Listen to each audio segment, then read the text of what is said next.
Je dois dire que quand je vois des enfants figés devant un écran de télévision, j'ai une impression horrible de gens qui ont une addiction. C'est exactement comme une addiction à l'opium. Et comme Marx a dit, la religion est l'opium du peuple, mais maintenant l'opium est la religion du peuple. Et l'opium télévisionnaire devient une espèce de religion.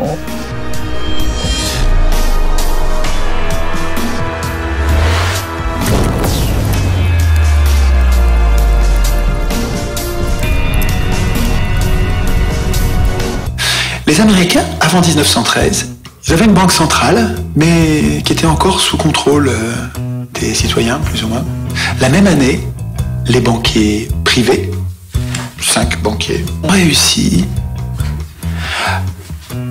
à obtenir que quand l'État américain a besoin d'argent, il n'y a pas de problème. C'est nous, les banquiers privés, qui allons lui donner, qui allons lui prêter, avec un intérêt de 6%. C'est incroyable. C'est génial. C'est génial. Depuis, alors ils n'étaient pas endettés à l'époque, du tout. Les États-Unis n'étaient pas endettés. Ils ont décidé de s'appeler Federal Reserve pour que ça sente pas. La banque centrale privée, les Américains ne voulaient pas de banque centrale, ils voulaient pas la domination de Wall Street, ils voulaient pas, ils savaient que c'était dangereux, ils n'en voulaient pas. Et ils ont fait un truc malin, ils ont dit on va l'appeler Federal Reserve. Why am I wearing a burglar bikini top? Because no one is allowed inside the Fed. Not you, not me, no American citizen, no duly elected member of our Congress, not the Supreme Court. Not the Supreme Court? Not the Supreme Court, not the Justice Department, not the CIA, DIA, FBI, ATF, BTE, NBC. Mais ils ont gobé ça, ils ont voté ça à Noël à l'arrache. Et c'est comme pareil en France, hein. Plus tard, mais pareil en France. Nous sommes aujourd'hui à environ, mettons, 1800 milliards de dettes. Sur ces 1800 milliards, nous avons 1400 milliards d'intérêts, qui sont des intérêts, ce qu'on appelle des intérêts cumulés, c'est-à-dire des intérêts d'intérêts, voire des intérêts d'intérêts d'intérêts. Lorsqu'un État veut se financer, il va émettre sur le marché obligataire des obligations assimilables au trésor, les fameuses OAT dont vous avez peut-être entendu parler à la radio ou vu dans les journaux. Une OAT, ça se définit par 3 choses. Déjà, il y a la somme empruntée, donc ça s'appelle le principal. Ensuite, tous les intérêts qui vont être versés chaque année, ça s'appelle le coupon annuel. Et puis enfin, la durée pendant laquelle l'obligation va avoir cours, ça s'appelle la maturité ou l'échéance. Faut le préciser tout ça, parce que du coup, on comprend que ça ressemble vachement à un prêt immobilier en fait. C'est presque pareil, à la différence notable que pendant toute la durée de vie de l'OAT, l'État ne va rembourser que les intérêts chaque année. Il payera la totalité de l'OAT à la fin de la maturité à celui qui la détient en dernier. Du coup, les États vont rembourser leur emprunt une fois qu'ils arrivent à échéance en une seule fois. Et ça va bien se passer ce moment-là? En fait, quand l'OAT arrive à terme, l'État va emprunter la même somme à un deuxième emprunteur pour rembourser le premier. Et c'est ça qu'on appelle rouler sa dette. Au final, un État peut ne jamais rembourser sa dette tant qu'il est capable de payer chaque année les intérêts de la dette qu'il porte. Nous empruntons 4 milliards par semaine, dont 1 milliard rien que pour les intérêts, donc pour le service de la dette. Donc on emprunte pour les retraites, pour payer les salaires des fonctionnaires, pour tenter d'entretenir nos bâtiments et autres. Et comme vous le voyez, c'est peut-être de moins en moins fait. Bon, ça c'est la première conséquence, c'est le montant. Deuxième conséquence, c'est la chaîne.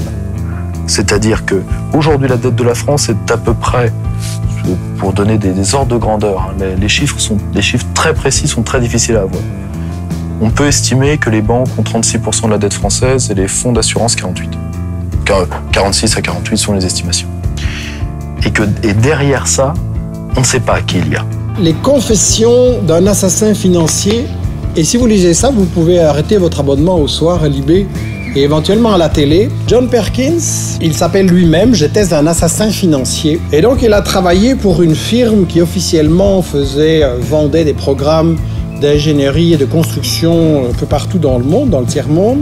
C'est-à-dire qu'il est chargé de persuader les dirigeants de pays pauvres d'Afrique et d'Amérique latine qui doivent absolument construire des énormes centrales électriques parce que leur pays va se développer et que ça leur rapportera et que donc avec ça ils pourront rembourser, qu'il faut aussi faire des routes, des aéroports, tout ce qui va avec, comme par hasard d'ailleurs tout ce qui aide à exporter les produits, les matières premières, les ressources de ce pays. Et donc il est chargé de leur vendre d'énormes travaux. Et je dis énormes. Il donne beaucoup d'exemples sur une série de pays. Deuxièmement, dit-il, je devais mener à la banqueroute les États qui recevraient ces prêts. Nous, assassins économiques, sommes les réels responsables dans la création du premier véritable empire global. Et nous travaillons de nombreuses façons différentes. Mais peut-être que la façon la plus commune est que nous identifions un pays détenant des ressources, comme le pétrole. Alors nous arrangeons un énorme prêt pour ce pays auprès de la Banque mondiale ou l'une de ses organisations sœurs. Mais l'argent ne va jamais réellement au pays. À la place, il est utilisé par nos grosses corporations pour construire des projets d'infrastructure dans ce pays. Centrales énergétiques, parcs industriels, ports, des choses qui profitent à quelques personnes riches de ce pays en plus de nos grosses corporations.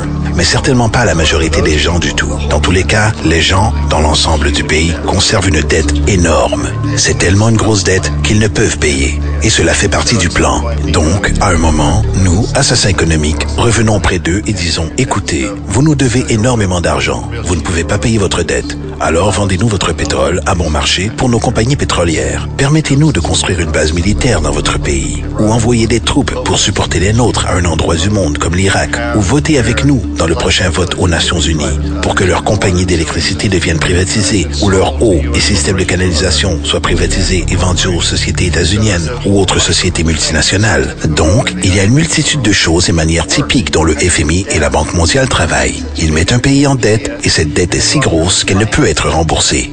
Après quoi, elle offre de financer à nouveau cette dette et se faire payer plus d'intérêts. En fait, nous ne voulons pas qu'ils payent leur dette, puisque c'est ce non-paiement qui nous procure une influence sur eux.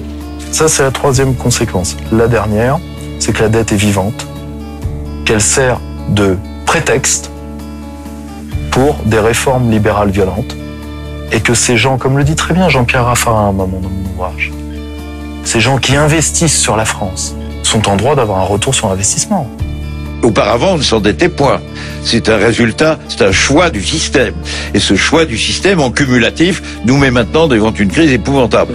Je suis content que vous l'ayez comment ? On ne peut pas revenir en arrière et remettre à l'œuvre ces règles qui étaient assez vertueuses. C'est ce qu'il faudrait faire, c'est ce que je plaide. J'aurais aimé que le G20 le fasse.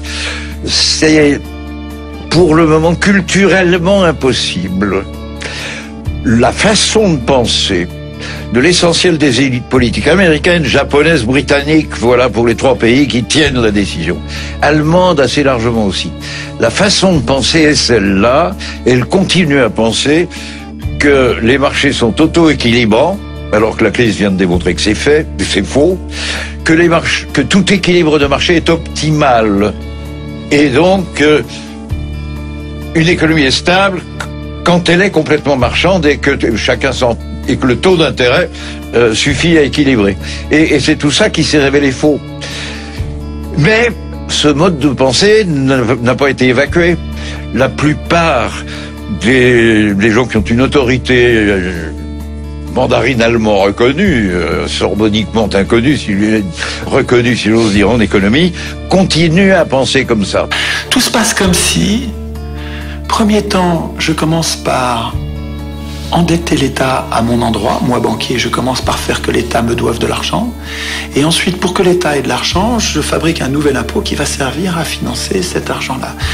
Et finalement, je fais bosser les Américains pour moi, quoi. Et moi, je continue à faire rien d'autre que m'acheter mon yacht, mon machin, comme Veblen disait.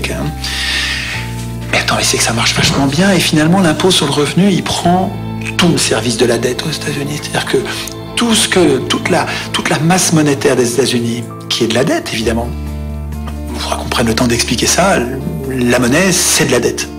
De la dette de l'État ou de la dette de la banque, mais c'est que de la dette. En France, c'est pareil.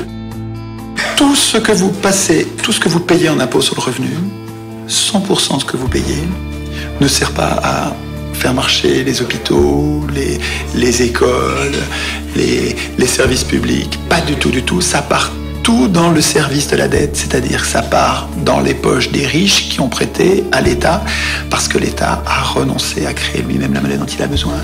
L'État, c'est l'État. Nous, en fait, nos représentants, en fait, des félons, des traîtres ont obligé l'État, nous ont obligés à nous endetter auprès d'acteurs privés, donc des gens qui, par définition, ont de l'argent. S'ils peuvent nous prêter, c'est qu'ils ont de l'argent. À nous endetter auprès de ces gens-là, en leur payant un intérêt. Et cet intérêt, alors il a grandi depuis 1973. Et si vous regardez les déficits, alors les déficits de chaque année, ils sont égaux au service de la dette. C'est-à-dire que s'il n'y avait pas la dette, on serait resté à peu près, grosso modo, on serait resté à peu près à l'équilibre, à peu près. C'est-à-dire qu'en fait, le déséquilibre, c'est la formation de la dette et le service de la dette, pas le remboursement. C'est inaccessible le remboursement, ça fait trop d'argent. Le service de la dette, juste les intérêts, l'État le prend par l'impôt sur le revenu et le donne aux riches. Purée, mais c'est incroyable qu'on accepte un système pareil.